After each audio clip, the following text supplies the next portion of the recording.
Hello बच्चों, welcome to yogic classes. और आज की क्लास में हम लोग 3D चैप्टर की मिसलेनियस को स्टार्ट करेंगे। क्वेश्चंस डिस्कस करेंगे। ऐसा जरूरी नहीं कि हम सारे क्वेश्चंस को पूरा पूरा सॉल्व करेंगे। जिन क्वेश्चंस में हिंट के सारे काम हो जाएगा, मैं सिर्फ उसमें आपको हिंट ही दूंगा। राइट। तो आपकी प्रैक्टिस के लिए भी सही रहेगा ये। अगर थोड़ा सा भी हिंट मिल जाएगा तो आप अपने आप से क्वेश्चन को पूरा सॉल्व करिएगा एंड पीछे से आंसर अपना मैच करिएगा। तो स्टार्ट करते हैं क्वेश्चन नंबर 1 के साथ। तो क्वेश्चन नंबर 1 में देखिए क्या लिखा है। 3D मिसलिनियस है, उसमें देखिए आप, show that the line joining the origin to the point. एक लाइन है जो ओरिजिन से ज्वाइन कर रही है एक पॉइंट को। दैट इज, ये जो पॉइंट है ये मान लो आप 2,1,1, ये क्वेश्चन में दे रखा है ओरिजिन से ज्वाइन करिए, यानी कि ये हो गया। Is perpendicular to the line determined by the points. यानी कि आपको ये प्रूव करना है ये लाइन और ये लाइन आपस में परपेंडिकुलर है, और दूसरी लाइन किससे डिटरमाइन हो रही है? इन कोऑर्डिनेट्स के साथ। 3,5,-1, और ये वाली लाइन 4,3,1। मान लीजिए ये है आपका ए बी और ये आपका सी डी। तो आपको ये पता होना चाहिए कि अच्छा, इन दोनों को अगर आपको परपेंडिकुलर प्रूफ करना है तो सबसे पहले इसका, ये तो पोजीशन वेक्टर्स हैं आपके पास, मतलब कोऑर्डिनेट्स है ना, पोजीशन वेक्टर्स। लेकिन आपको ये ए बी वेक्टर कैसे निकालना होता है ये आपको मैंने सिखाया हुआ है। अगर नहीं पता तो आप पुरानी वीडियोस देखिए, आपको उसमें पता चल जाएगा कि कैसे line joining the two points हम निकालते हैं। ठीक है, यूजिंग वेक्टर। तो ये होता है 2 minus 0 that is 2 i cap, 1 minus 0 that is j cap, plus 1 minus 0 k cap. Right, तो ये आपका ए बी वेक्टर आ जाएगा। सिमिलरली सी डी वेक्टर कैसे निकलेगा? 4 माइनस 3 i कैप,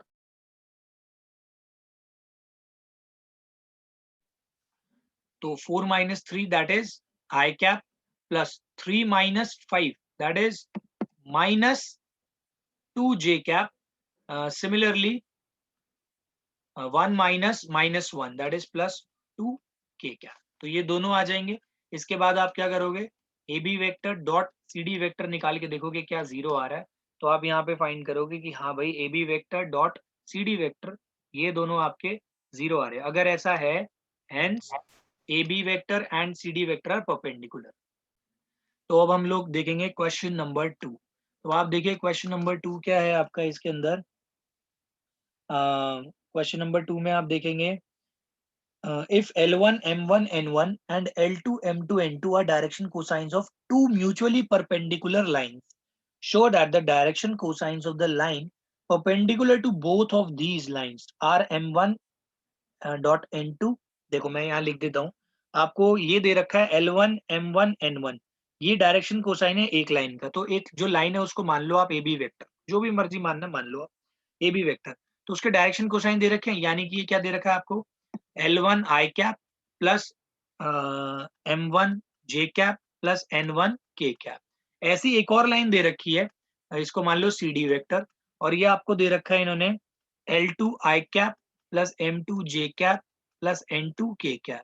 और ये भी बोला है कि ये दोनों म्यूचुअली परपेंडिकुलर लाइंस है, यानी कि A B vector dot C D vector ये दोनों भाई इक्वल्स टू क्या है आपके? जीरो है। राइट। आगे आपको क्या बोला है ये देखिए। तो यानी कि इससे इक्वेशन अगर आप बनाओगे ना, इन दोनों के डॉट प्रोडक्ट निकालोगे तो ये बनेगा L1 L2 plus M1 M2 plus N1 N2 is equals to zero आ जाएगा। आगे बोला है आपको, show that the direction cosines of the line perpendicular to both of these lines are. अगर आपको इन्होंने बोला है कि एक ऐसी लाइन जो इन दोनों के परपेंडिकुलर हो, तो वो उसने बोला है कि उसके डायरेक्शन कोसाइंस क्या होंगे। उसके डायरेक्शन कोसाइंस उसने बोला है, मान लो वो जो लाइन है ना जो इन दोनों के परपेंडिकुलर है, तो उसको कुछ भी नाम दे दो, ई डी। ई डी क्या कह रहे हैं मतलब, ये दोनों लाइनें आपस में परपेंडिकुलर है ना, तो उसका नाम कुछ भी रख सकते हो, आपकी मर्जी है। A B C D E F. E F vector मान लो जो एक ऐसी लाइन है जो इसके भी परपेंडिकुलर है और इसके भी परपेंडिकुलर है। तो उसके डायरेक्शन कोसाइंस को ना, अभी आप जो मर्जी मानना चाहो वो मान लो। यहाँ पे आप इसको मान सकते हो L I cap M J cap plus N K cap. Let कर लिया आपने, राइट। और ये पता है आपको क्या प्रूफ करना है? कि ये जो है ना लाइन एल, ओ सॉरी, ये जो लाइन का ये जो डायरेक्शन कोसाइन है एल, इसकी वैल्यू होगी M1 N2 minus M2 N1, और m की वैल्यू होगी N1 L2 minus N2 L1, और n की वैल्यू होगी आपकी L1 M2 minus L2 M1। ठीक है, ये आपको प्रूव करना है, टू प्रूव। तो ये निकालना है। तो यहाँ पे आपका एक क्रॉस प्रोडक्ट का कॉन्सेप्ट आ जाएगा सामने। आपने ये चीज सीखी थी कि जब भी आप क्रॉस प्रोडक्ट निकालते हो, मान लो ऐसे ए क्रॉस बी, ये आपका एक वेक्टर ही आता है, और इसकी खासियत क्या होती है, ये इसके भी परपेंडिकुलर होता है और इसके भी परपेंडिकुलर होता है। तो यहाँ पे भी आपको क्या करना है, एक ऐसा वेक्टर निकालना है जो इसके भी परपेंडिकुलर है लाइन और इसके भी परपेंडिकुलर है। यानी एक चीज तो क्लियर है, तो आपको जो वेक्टर मिलेगा वो मिलेगा कैसे, A B vector cross C D vector. तो इससे जो वेक्टर आपका आएगा ना, वो क्या होगा, इसके इसके भी परपेंडिकुलर होगा और इसके भी परपेंडिकुलर होगा। तो इसको निकालें, कैसे निकालते हैं, आई कैप जे कैप के कैप, क्रॉस प्रोडक्ट आपने निकालना सीखा हुआ है। तो ए की जगह ए बी वाले की जगह L1 M1 N1, इसकी L2 M2 N2। तो जब आप इसको निकालने बैठेंगे तो देखिए कितना आता है। यहाँ पे आप लिखोगे आई कैप, और ब्रैकेट में देखो क्या आएगा, जब आप आई कैप लोगे तो ये आएगा M1 N2 minus N1 M2, right. इसको लिख देते हैं M1 N2 minus M2 N1, right. इतना आ गया, प्लस इसके बाद ये जो आएगा देख लीजिए, ये आपका कितना आ जाएगा, नेक्स्ट वाला माइनस, माइनस माइनस के बाद ये आपका आएगा जे कैप यहाँ लगेगा, ये आएगा L1 N2 minus N2 sorry N2 sorry N1 L2, इतना जे कैप। फिर नेक्स्ट वाला प्लस के कैप के साथ क्या आएगा, L1 M2 minus M1 L2, ये L2 M1 लिख लो, एक ही बात है, L2 M1, राइट। और ये आएगा के कैप। अब आप क्या करना है, यहाँ पे ना ये अंदर ले जाना माइनस का साइन, तो ये आपका क्या बनेगा, M1 M2 sorry M1 N2 minus M2 N1 आई कैप। अभी नेगेटिव साइन में अंदर लेके जा रहा हो तो बाहर तो पॉजिटिव रहेगा, अंदर के साइन चेंज हो जाएंगे, ये N1 L2 पहले आ जाएगा, माइनस N2 L1 बाद में आ जाएगा, ये वाला L1 N2 वाला एक ही बात है, प्लस ये L1 M2 minus L2 M1 के कैप, राइट। ये इतना आ गया। अब आप देख सकते हो कि ये जो आया है आंसर आपका, क्या कहते हैं ये जो आपका आंसर आया है, इसके ये देख लो भाई, यहाँ से आपको अगर आप इसको EF, इससे आएगा क्या आपका EF वेक्टर ही आएगा, राइट। तो अगर आप EF वेक्टर को, EF वेक्टर आपका क्या था, EF वेक्टर था आपका LI cap MJ cap plus NK cap. इसको और इसको इक्वेट करो पूरे को, इन दोनों को जब आप इक्वेट करोगे तो L की वैल्यू कितनी आएगी, M1 N2 minus M2 N1, ठीक है। इसकी वैल्यू कितनी आ जाएगी आपकी, M की value N1 L2 minus N2 L1, और सिमिलरली आपकी N की वैल्यू आ जाएगी L1 M2 minus L2 M1। तो ये आपने प्रूव कर दिया कि इसके जो डायरेक्शन कोसाइन होंगे, जो लाइन इस लाइन के डायरेक्शन कोसाइन जो इसके भी परपेंडिकुलर इसके भी परपेंडिकुलर है, उसके डायरेक्शन कोसाइंस आपके ये होंगे। That's it. अब हम देखेंगे next question, that is question number 3। तो इसमें पढ़िए क्या लिखा है, find the angle between the lines whose direction ratios are ABC। अच्छा, तो डायरेक्शन रेशियोज जो है ना, ध्यान रखना, यहाँ पे मान लो A1 की जगह A दे रखा है, B1 की जगह B दे रखा है, C1 की जगह C दे रखा है। यानी एक लाइन के डायरेक्शन कोसाइन दे रखे हैं ABC, और जो दूसरी लाइन है उसके डायरेक्शन कोसाइन आपको ऐसे दिए हुए हैं। A2 की जगह मान लो आपको क्या दे रखा है, B माइनस C। तो ये जो आपको A2 दिया हुआ है, दूसरी लाइन के जो डायरेक्शन रेशियोज हैं वो क्या दे रखे हैं, B minus C, next C minus A and then A minus B. तो ये दे रखे हैं, और आपको क्या बोला है निकालने के लिए, यहाँ पे find the angle between these two lines. तो आपने सीखा हुआ है एंगल कैसे निकालते हैं, एंगल का फॉर्मूला सिंपल होता है, ये होता है आपका A1 A2 plus B1 B2 plus C1 C2, right, upon under root में आप पहले लिखोगे A square plus B square plus C square, under root मतलब ये फॉर्मूला तो यही होता है ना। देखो यहाँ मैं डायरेक्टली नहीं लिख रहा, ये लिख रहा हूँ A1 square plus B1 square plus C1 square upon under root A2 square plus B2 square plus C2 square, right. तो इसको मैं आपको वैसे ही बता देता हूँ, जब आप ये वैल्यूज को यहाँ पे पुट करोगे ना बेटा, जहां जहां A1 है वहां वहां A पुट करोगे, फिर B1 की जगह B, C1 की जगह C, और इसकी जगह ये। तो मैं डायरेक्टली बता देता हूँ, ये जो न्यूमरेटर जब आप सॉल्व करोगे ना, ये जीरो आ जाएगा न्यूमरेटर, और चाहे डिनोमिनेटर में कुछ भी है कोई फर्क नहीं पड़ेगा, हमें हमें सॉल्व करने की जरूरत नहीं है। अगर न्यूमरेटर ही आपका जीरो आ गया, ठीक है, इसको आप ओपन करके सॉल्व खुद कर लेना। तो cos theta is equals to zero हो जाएगा, और cos थीटा अगर जीरो है तो सिंपल सी बात है, तो थीटा क्या आएगा, cos इनवर्स 0 डिग्री। तो cos इनवर्स जीरो कब होता है, जब थीटा होता है आपका 90 डिग्री, यानी कि ये दोनों आपस में क्या थे, परपेंडिकुलर। तो angle between them is 90 degree. तो अब हम लोग करेंगे क्वेश्चन नंबर 4 को यहाँ पे देखो क्या बोला है, find the equation of a line parallel to x axis and passing through the origin. तो पहले हम लोग इसको देखेंगे डायग्राम की हेल्प से। ये होती है आपकी एक्स एक्सिस, ये होती है वाई एक्सिस, ये होती है आपकी जेड एक्सिस। तो इसमें आपको इक्वेशन किसकी फाइंड करनी है, equation of a line parallel to x axis and passing through origin. आप देखोगे ना, जो पैरेलल हो एक्स एक्सिस के और ओरिजिन से पास करे, तो यार वो तो इटसेल्फ ही एक्स एक्सिस होगी। एक्स एक्सिस ही ऐसी है जो एक्स एक्सिस के पैरेलल हो और ओरिजिन से पास करे, और कोई लाइन पॉसिबल ही नहीं है। तो यानी एक पॉइंट तो क्लियर है, इस लाइन पे ये जो पॉइंट है ना, ये तो पक्का ही आएगा, 0,0,0 एक तो फिक्स पॉइंट आएगा ही आएगा। वाई? क्योंकि जो क्वेश्चन में जिसकी इक्वेशन आपसे पूछी है ना, वो ओरिजिन से तो पास कर ही रहा है, राइट। अब आपने एक चीज सीखी है, लाइन ज्वाइनिंग टू पॉइंट्स, उसकी आप वेक्टर फॉर्म निकाल सकते हो। तो दूसरा पॉइंट आप कोई भी कंसीडर कर लो यहाँ पे, ये इसको मान लो कैपिटल ए। कैपिटल ए, यहाँ पे एक बात सोचो, अगर ये एक्स एक्सिस पे पॉइंट लाई कर रहा है, तो इसका एक्स का कोऑर्डिनेट कुछ ना कुछ होगा, let it be A. Y का कोऑर्डिनेट बेटा इसका 0 होगा, जेड का कोऑर्डिनेट भी इसका 0 होगा। ठीक है, इस ओरिजिन को कैपिटल ओ से मान लो। तो आपने एक पॉइंट तो खुद ही ले लिया, 0,0,0, ये आपका x1 हो गया, y1 हो गया, z1 हो गया। ठीक है, और दूसरा ये x2, y2, z2, राइट। अब आपको क्या करना है, आपको पहले ओ ए वेक्टर निकालना है। पहले तो इस लाइन की वैसे निकाल लो आप, क्या कहते हैं, line joining two points in vector form, right. तो ये क्या निकलेगा आपका, a minus 0 I cap, 0 minus 0 J cap, 0 minus 0 के कैप। तो ये आपका कितना आया, ए I cap plus 0 J cap plus 0 के कैप। ये ओ ए वेक्टर आ गया आपके पास, राइट। अब बेटा आपने एक चीज सीखी हुई है, पहली बात तो यानी कि अब आप यहाँ से पता है क्या निकाल सकते हो, डायरेक्शन रेशियोज निकाल सकते हो। इसके डायरेक्शन रेशियोज पता है क्या होंगे, ए, ये आपका, इसके डायरेक्शन रेशियोज ए की वैल्यू ये होगी, बी की वैल्यू ये होगी, और सी की वैल्यू ये होगी। ए की वैल्यू तो ऑटोमेटिकली ए ही ले ली हमने, कोई दिक्कत नहीं है।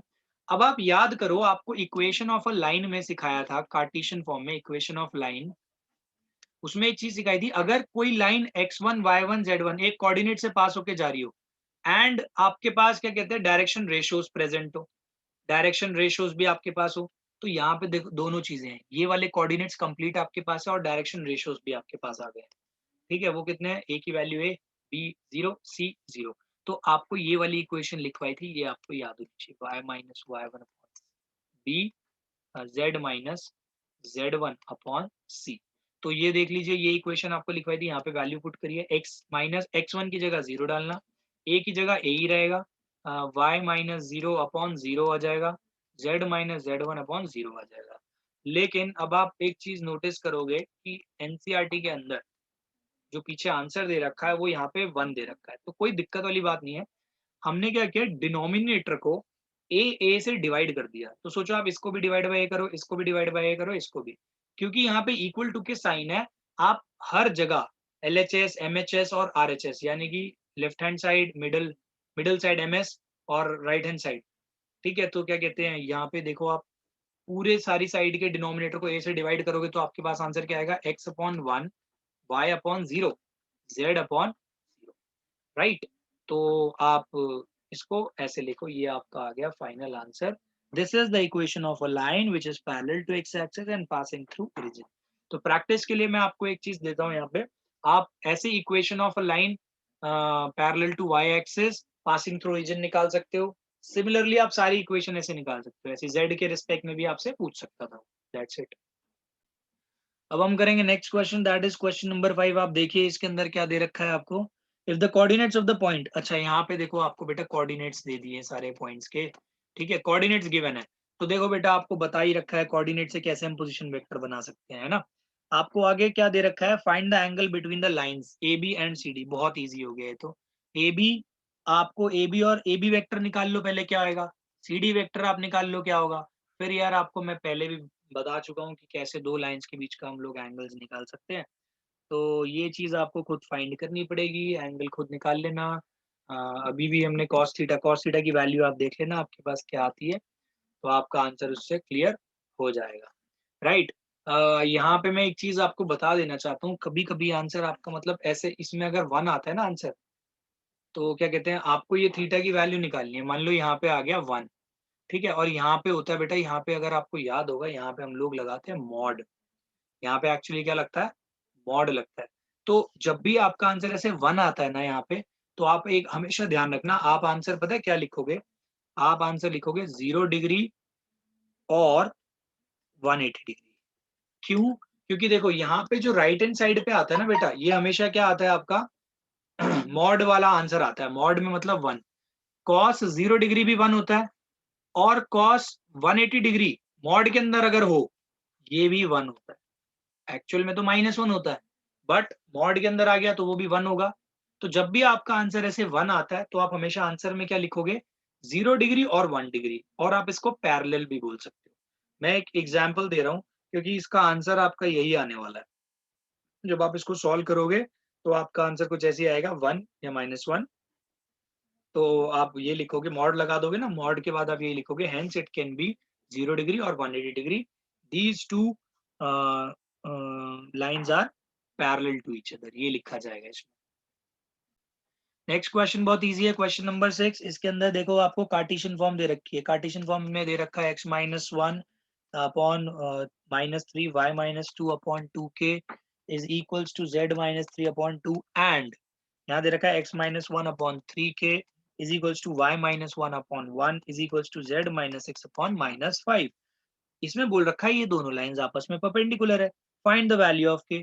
कितना इजी है। आपको ये पता होना चाहिए कि इस इक्वेशन के अंदर डायरेक्शन रेशियोज क्या होते हैं। आपको बताया हुआ है डायरेक्शन रेशियोज भाई इन्हें बोला जाता है। और डायरेक्शन रेशियोज लिखने से पहले हमेशा बेटा ध्यान रखना, क्या ऊपर की फॉर्म ठीक दी हुई है या नहीं दे रखी। अगर ऊपर, ये देखो मैं एक एग्जांपल दे रहा हूँ, अगर x-1 की जगह लिखा होता 1 - x, तो इट वाज योर ड्यूटी कि आप इसको नेगेटिव को कॉमन लेके ये लेके आओ, फिर नेगेटिव ये जो है ना नीचे जाएगा, ये +3 हो जाएगा। तो इस वाले केस में तो a -3 है, बट अगर ऊपर 1 - x होता, तो बेटा ये जो आपका a होता ना, नेगेटिव साइन नीचे जाता और ये +3 आ जाता। तो यहाँ पे गड़बड़ हो जाती है अगर क्वेश्चन ऐसा ना दे, डायरेक्ट ना देता, इनडायरेक्टली देता तो। इस चीज का आप जरूर ध्यान रखना। और बोला है कि ये दोनों परपेंडिकुलर है, तो यानी ये कंडीशन तो ट्रू हो गई। ये a1 है, ये b1 है, this is c1, a2, b2, c2। आपका काम बहुत सिंपल है, a1 a2 plus b1 b2 plus c1 c2 is equals to 0 equate कर देना, क्योंकि ये परपेंडिकुलर लाइन की कंडीशन होती है। परपेंडिकुलर लाइन के जो डॉट प्रोडक्ट होते हैं वो किसके बराबर होते हैं? 0। वाई? क्योंकि cos 90 आपका होता है 0। तो इससे इक्वेट कर लेना, k की वैल्यू आपको मिल जाएगी। That's it. तो बच्चों नेक्स्ट क्वेश्चन देखिए, आपका क्वेश्चन नंबर 7 है। इसमें देखो क्या दे रखा है, find the vector equation of the plane passing through. अच्छा, प्लेन बता दिया कहां से पास हो रहा है, 1, 2, 3, यानी एक पॉइंट तो बता दिया। And perpendicular to the plane. अच्छा, वो जो आपको प्लेन दिया हुआ है ना, वो ना इसके परपेंडिकुलर है। एक और प्लेन दे दिया है, और वो दे रखा है i cap two j cap 5k -5k cap -5k cap +9 is equals to 0। अब आप बेटा ध्यान देना, आपको ना एक वेक्टर क्या कहते हैं, प्लेन की इक्वेशन निकालनी है, वो भी वेक्टर वेक्टर फॉर्म के अंदर, ठीक है। और उसकी खासियत क्या है, आपको एक तो पॉइंट दे दिया आपको, और दूसरी चीज क्या दे दी कि भाई इसके नॉर्मल है वो, राइट। तो देखो सबसे पहले तो आपको ये पता होना चाहिए, आप वेक्टर इक्वेशन निकालने वाले हो, तो आपके पास सबसे पहले प्लेन के लिए क्या चाहिए होता है भाई, vector equation of the plane passing through this. तो आपको सबसे पहली चीज क्या चाहिए होगी यहाँ पे, प्लेन की इक्वेशन निकालने के लिए। तो एक बार यार एक बार देखना, मिसप्रिंट हो रखा है। Vector equation of the line निकालनी है आपको, राइट। तो vector equation of the line आप देख लेना, प्लेन नहीं निकालनी है आपको, निकालनी है vector equation of the line. लेकिन ये चीज सही दे रखी है, ये क्या है आपका वेक्टर इक्वेशन, ये तो प्लेन की इक्वेशन दे रखी है। तो चलो बहुत सिंपल हो गया। आपको आपको एक चीज पता है कि क्या, ये जो बेटा ये जो प्लेन होता है ना, ये जो होता है प्लेन के साथ, ये जो टर्म होता है ये नॉर्मल होता है, हमेशा ध्यान रखना। अब एक चीज आप इमेजिन करो कि ये है एक प्लेन, और ये कह रहा है कि ये जो लाइन है ना, ये इस प्लेन के क्या है, परपेंडिकुलर है। और ये जो नॉर्मल है, ये नॉर्मल भी क्या होता है, प्लेन के परपेंडिकुलर होता है। तो अब आप एक बात सोचिए, ये जो लाइन है, जो क्वेश्चन में जिसको जिसको हमें निकालना है, जिसकी वेक्टर इक्वेशन, वो इस प्लेन के परपेंडिकुलर है, और नॉर्मल भी इस प्लेन के परपेंडिकुलर होता है। तो जो नॉर्मल के डायरेक्शन रेशियोज होंगे, वही तो हम यहाँ पे यूज कर सकते हैं इस लाइन के डायरेक्शन रेशियोज। क्यों? क्योंकि ये दोनों आपस में पैरेलल है। तो बहुत सिंपल सी चीज हो गई। आपको इक्वेशन ऑफ अ लाइन आपको सिखाई हुई है निकालना। आप एक इक्वेशन ऑफ अ लाइन निकाल सकते हो अगर आपके पास डायरेक्शन रेशियोज प्रोवाइडेड है और आपके पास एक ऐसा पॉइंट है जो लाइन से पास हो रहा है, मतलब लाइन एक पॉइंट से पास हो रही है, वो पॉइंट आपको दे दिया इन्होंने। तो ए वेक्टर यानी पोजीशन वेक्टर आप अपने आप निकाल लो, I cap 2j cap 3k cap, इससे निकल गए पोजीशन वेक्टर। और बी वेक्टर यानी कि आपके जो डायरेक्शन रेशियोज है वो आपने इस लाइन से यूज कर लिए, सॉरी प्लेन से यूज कर लिए। फिर से ध्यान देना, ये नॉर्मल, प्लेन का नॉर्मल और लाइन दोनों परपेंडिकुलर है प्लेन से, है ना, नॉर्मल तो होता ही है। तो इसके जो क्या कहते हैं आपके डायरेक्शन रेशियोज होंगे और इसके सेम होंगे, क्यों? क्योंकि ये दोनों आपस में पैरेलल है। तो आप क्या लिख सकते हो, आर वेक्टर, ए वेक्टर की जगह लिखो I cap 2j cap plus 3k cap, right, plus lambda, और यहाँ पे लिखोगे I cap plus 2j cap minus 5k cap, right. तो ये होगी आपकी वेक्टर इक्वेशन ऑफ लाइन। अब हम करेंगे next question, that is question number 8। इसमें देखिए क्या दे रखा है, find the equation of the plane. यहाँ पे इक्वेशन ऑफ अ प्लेन मांगी है पासिंग थ्रू। अब ये जो है ना, ये पास कर रहा है A comma B comma C से and parallel to the plane. और ये किसके पैरेलल है? पैरेलल टू द प्लेन इसके पैरेलल है। आर वेक्टर आई के क्या इक्वल्स टू 2। तो ये आपको बोल रखा है कि आपको इसकी क्या निकालनी है, वेक्टर इक्वेशन निकालनी है, ठीक है। अब एक बात तो सिंपल है कि जब इसने आपको बोल दिया कि भाई ये जो है ये इसके पैरेलल है, राइट, अगर ये चीज इसके पैरेलल है तो एक बात तो आपको क्लियर हो जाएगी कि भाई जो इसके नॉर्मल होंगे वही उसके नॉर्मल होंगे, क्योंकि मान लो ये वेक्टर है, ये एक प्लेन और ये एक प्लेन है, दोनों आपस में पैरेलल है। इसका नॉर्मल और इसका नॉर्मल, दोनों के डायरेक्शन रेशियोज क्या होंगे? एग्जैक्टली सेम होंगे, बिल्कुल एक जैसे होंगे, राइट। तो अब आपको डिफरेंस देखना है यहाँ पे क्या आएगा।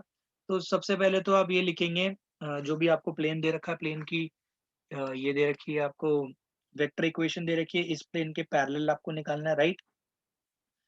अब यहाँ पे ना आपको एक चीज समझाता हूँ मैं कि यहाँ पे जब भी आपको निकालना होगा ना वेक्टर इक्वेशन, देखो यहाँ पे क्या कहते हैं, अगर हमें एक और प्लेन निकालना है जो इसके पैरेलल हो, तो उसमें पता है क्या होता है, उसमें ना क्या कहते हैं हम लोग ना एक अपने आप इसको लेके चलेंगे। ये है आपका यहाँ पे 2, राइट।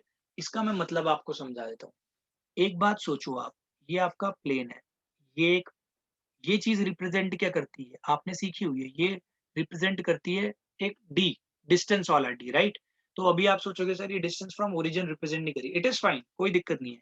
लेकिन अगर मैं इसको दोनों तरफ डिवाइड बाय √3 कर दूं, क्योंकि इसका जब मैं मैग्नीट्यूड निकालूंगा तो √3 आएगा, तो √3 कर दूंगा तो ये तो रिप्रेजेंट करेगी ना डिस्टेंस फ्रॉम ओरिजिन। अब आप एक बात सोचिए, अगर कोई एक और प्लेन इसके पैरेलल जाएगा तो इसका जो डिस्टेंस है और इसका सेम लाइन में ही आएगा। तो मैं, इतना मुझे पता है कि भाई डायरेक्शन तो सेम रहने वाली है, बट ये जो डिस्टेंस है ना वो कुछ और होगा, राइट। इस चीज को दिमाग में डाल लो, ये वाला पार्ट अलग होगा, बाकी प्लेन की इक्वेशन सेम होगी। तो आप लिखोगे let the equation of required plane be, देखो यार वेक्टर ही रहता है हमेशा प्लेन की इक्वेशन में। नॉर्मल का आपको ये पता ही है कि आई कैप जे कैप के कैप रहने ही वाला है एज इट इज, ठीक है। इज इक्वल्स टू ना, आप इसको कुछ भी मान लो, डिस्टेंस को माने मैंने मान लिया ए। ध्यान रखना मैं फिर से बोल रहा हूँ, ये दोनों प्लेन्स आपस में पैरेलल है। इन दोनों प्लेन में बस जो डिफरेंस आएगा ना इक्वेशन का, वो सिर्फ इस राइट हैंड साइड में आएगा, क्योंकि पैरेलल है तो ये और ये दोनों के नॉर्मल सेम होंगे और आर वेक्टर तो रखते ही हम एज इट इज है, राइट। अब आपको ये सोचना है कि यार इस ए की वैल्यू कैसे निकालेंगे। तो ए की वैल्यू निकालने के लिए ना आपको कुछ ना कुछ यहाँ पे एक चीज दे रखी है।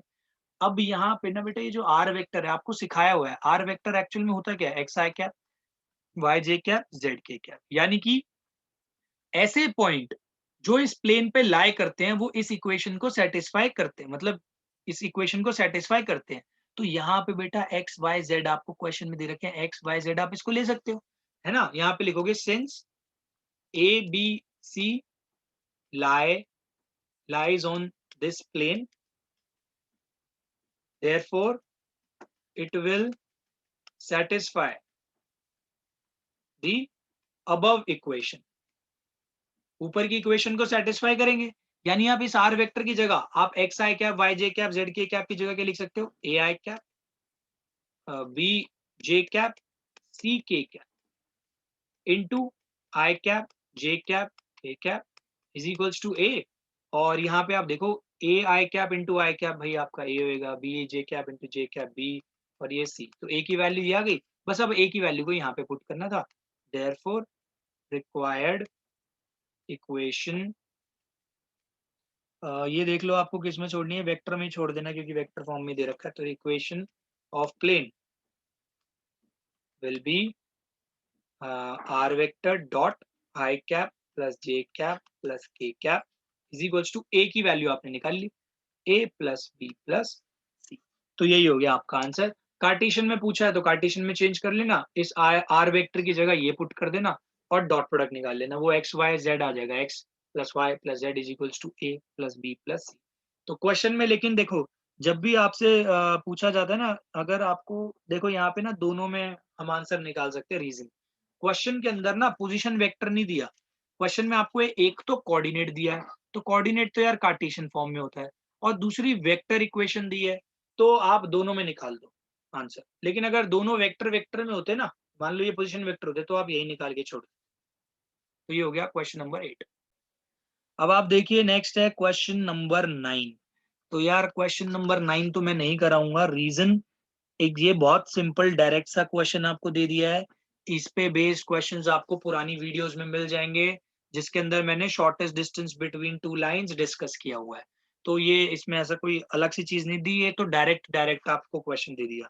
उसके अंदर एक सीधा शॉर्टेस्ट डिस्टेंस का फॉर्मूला था, कुछ ऐसा मैंने आपको लिखवाया हुआ होगा, तो आप उसमें देख लेना, a2 माइनस a1 ऐसे करके अपॉन b1 क्रॉस b2। तो ये वाला फॉर्मूला लग जाएगा। अब आपको पता चल जाएगा इन दोनों इक्वेशन से जो गिवन है कि a1 a2 b1 b2 है क्या, और उसको यहाँ पे आप पुट कर लेना, आपको शॉर्टेस्ट डिस्टेंस मिल जाएगा।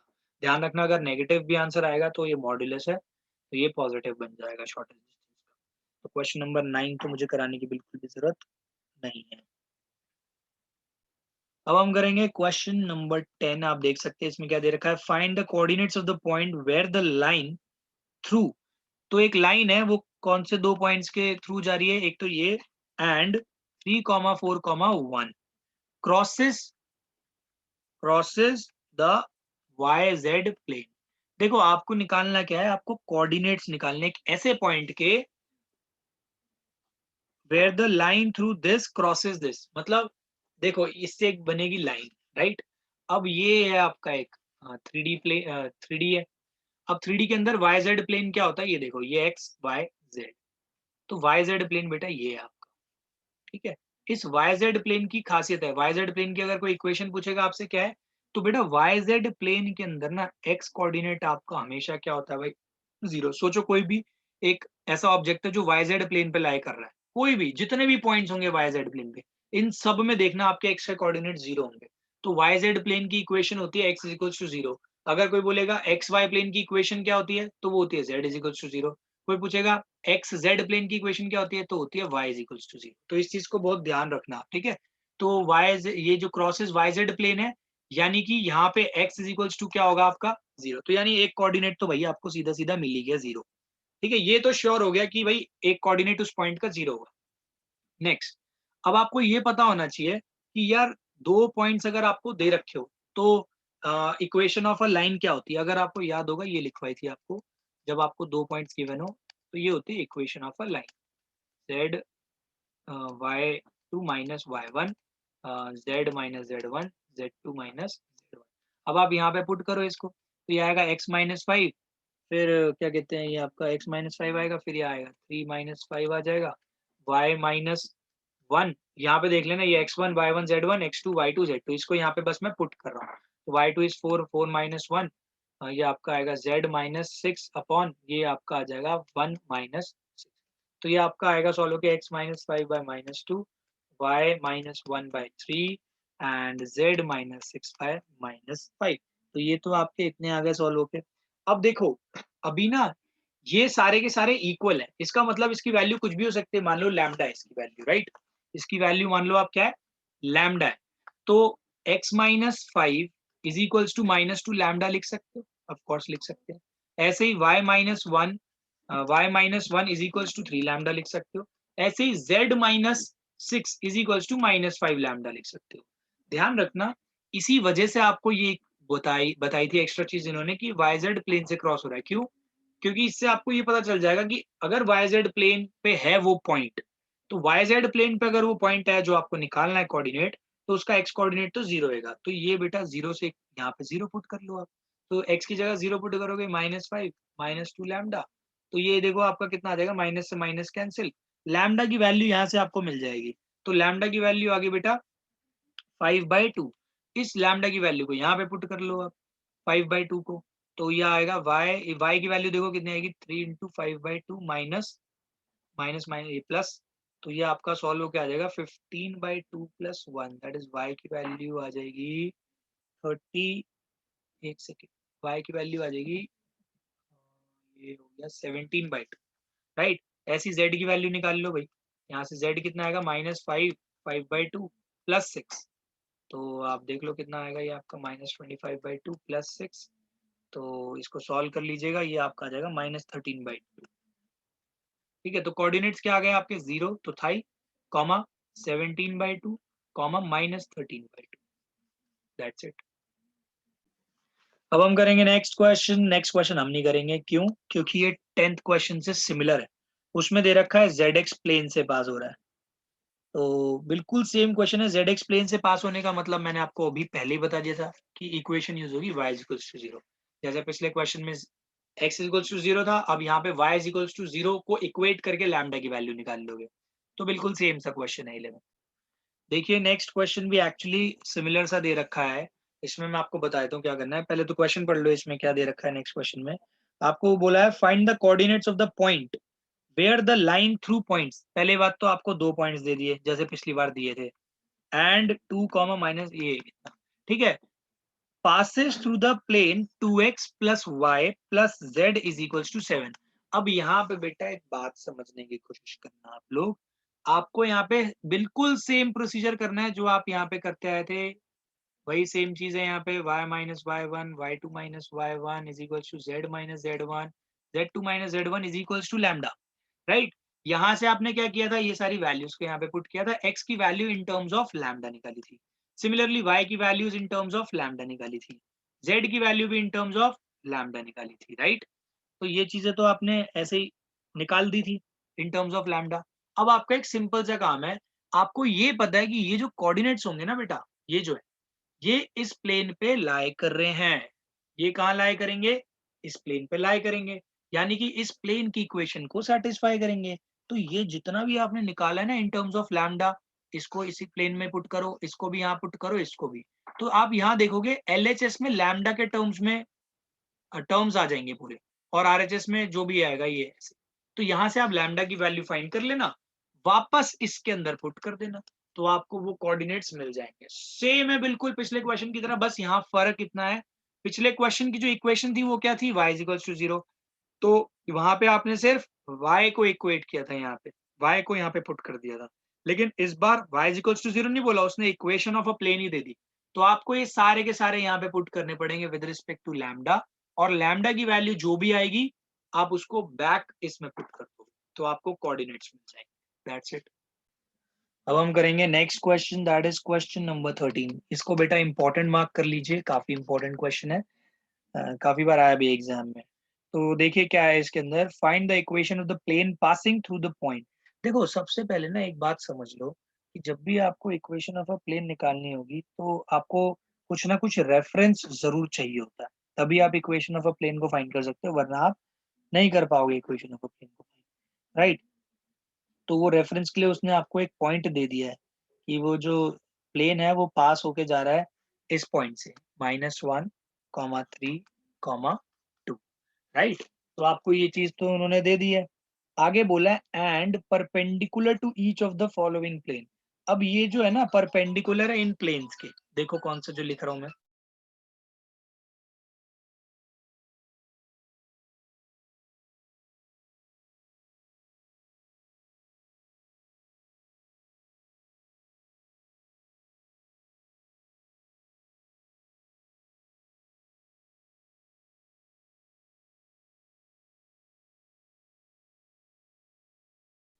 तो ये दोनों आपको इक्वेशन दे दी है कि जो आप प्लेन निकालने वाले हो ना बेटा, वो इसके और इसके दोनों के परपेंडिकुलर है और वो प्लेन इस पॉइंट से पास होके जा रहा है, राइट? तो अब सबसे पहली चीज तो यहाँ पे ये समझ लो, आपको बेटा जो दे रखा है ये सारा का सारा कार्टेशियन फॉर्म में दिया हुआ है, राइट? तो हम भी क्या कहते हैं, क्वेश्चन किस में करने वाले हैं? कार्टेशियन फॉर्म में। तो कार्टेशियन फॉर्म में करने के लिए आपको याद हो, अगर आपको प्लेन का वो प्लेन की इक्वेशन कैसे निकालते थे, तो हम मैंने ये सिखाया था आपको कि ऐसा होता है X minus X one plus B Y minus Y one plus C Z minus Z one. तो ये होती है आपकी equation of a plane in Cartesian form. ये कार्टेशियन फॉर्म के अंदर होती है, ठीक है? कार्टेशियन फॉर्म में ये इक्वेशन थी। इज इक्वल्स टू जीरो लगाना मत भूलना, वरना इक्वेशन नहीं कहलाएगी वो। तो इक्वेशन ये होगी। अब देखो, ये क्या होता है, x one y one z one, ये होते हैं points which lie on that plane. तो यही निकालनी है आपको इक्वेशन ऑफ प्लेन। तो आपको एक ऐसा पॉइंट दे रखा है जो इसी प्लेन पे लाई कर रहा है, वो ये है। तो अब यहाँ पे ये चीज तो डायरेक्टली आप पुट कर सकते हो, राइट? तो जहां जहां एक्स, इसको एक्स वन मान लो, इसको वाई वन मान लो, इसको जेड वन मान लो। तो आपका ये क्या बनेगा, एक्स प्लस वन बन जाएगा, बी वाई माइनस थ्री बन जाएगा, सी जेड माइनस ये आपका आ जाएगा जेड माइनस जेड वन है two is equals to zero. अब खासियत क्या है कि ये आपका एक प्लेन की इक्वेशन हो गई, ये भी एक प्लेन की इक्वेशन है। अब यहाँ पे आपको एक चीज जाननी पड़ेगी कि भाई यहाँ पे ना आपको बोला क्या गया है कि ये जो प्लेन की इक्वेशन है, ये वाला प्लेन और ये ना आपस में परपेंडिकुलर है। इसका मतलब, बेटा, आप जो इसके नॉर्मल जो भी होंगे ना, इसका देखो एक चीज समझाता हूँ मैं आपको। अगर बेटा ये एक प्लेन है, मान लो कि दिस इज अ प्लेन, और ये एक प्लेन है जो इसके परपेंडिकुलर। तो एक बात सोचो, इसका नॉर्मल क्या होगा, ये, और इसका नॉर्मल क्या होगा, ये। तो इन दोनों के नॉर्मल भी आपस में क्या होंगे भाई, परपेंडिकुलर होंगे, नो डाउट। इन दोनों के नॉर्मल भी आपस में क्या होंगे, परपेंडिकुलर।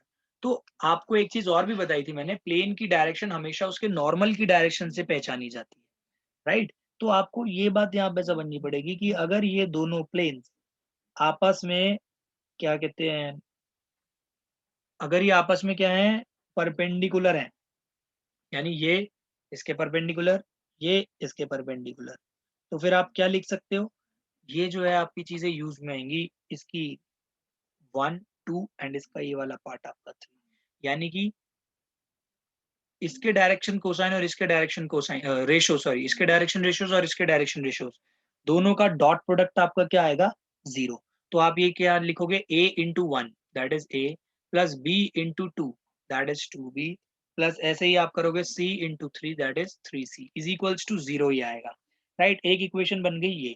सिमिलरली आप दूसरी इक्वेशन भी बनाओगे, a into three that is three A, b into three plus three B, c into one that is c is equals to zero.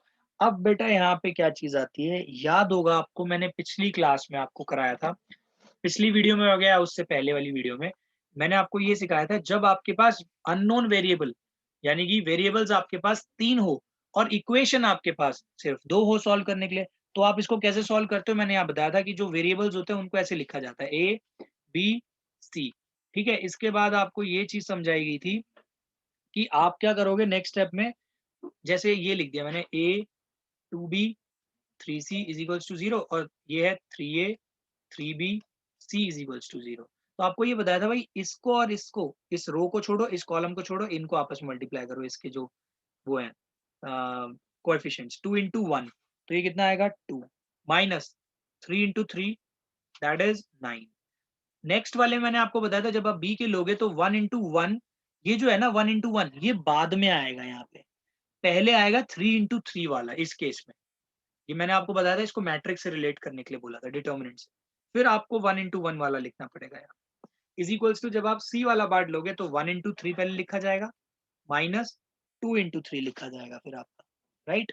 Minus two into three, तो ये आपका सॉल्व होकर कितना आएगा, ए अपॉन, और बेटा ये ऑफकोर्स लैम्डा के बराबर ही आता है, तो इसको आप लिख सकते हो A upon minus seven is equals to B upon three three nine, nine minus one eight, C upon three minus six that is minus three, right? Is equals to lambda.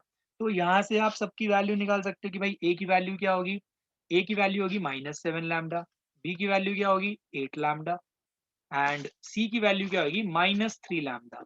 अब तो इसके बाद आपको सारी चीजें पता ही होंगी कि हमें क्या करना है। नेक्स्ट स्टेप में कुछ नहीं है, बस आपको इन वैल्यूज को यहाँ पे पुट कर देना है। ये वाली इक्वेशन जो आपने मेन इक्वेशन निकाली थी ना अभी यहाँ पे, इस मेन इक्वेशन के अंदर आपको इसको पुट कर देना है, क्योंकि आपको प्रॉब्लम क्या दे रहा था ए बी सी। जब आप ये पुट करोगे ना बेटा वैल्यूज, इसको मैं अभी पुट करके दिखा देता हूँ आपको यहाँ पे। जब आप इसको पुट कर दोगे इसके अंदर, देखो क्या आएगा, ए की जगह आप पुट करोगे -7 लैम्डा, एक्स प्लस 1 तो एज इट इज रहेगा कोई नहीं, प्लस बी की जगह 8 लैम्डा, यहाँ पे y -3 रहेगा। फिर आप सी की जगह पुट करोगे -3 लैम्डा, यहाँ पे आपका z -2 ही रहेगा, इज इक्वल्स टू 0। अब देखो यहाँ से लैम्डा लैम्डा लैम्डा कॉमन आया, और जो कॉमन लैम्डा है ना उसको आरएचएस में भेज दो, 0 ही हो जाएगा। तो लैम्डा का असर तो खत्म हो जाएगा, सिर्फ 7 यहाँ पे मल्टीप्लाई होगा, -7।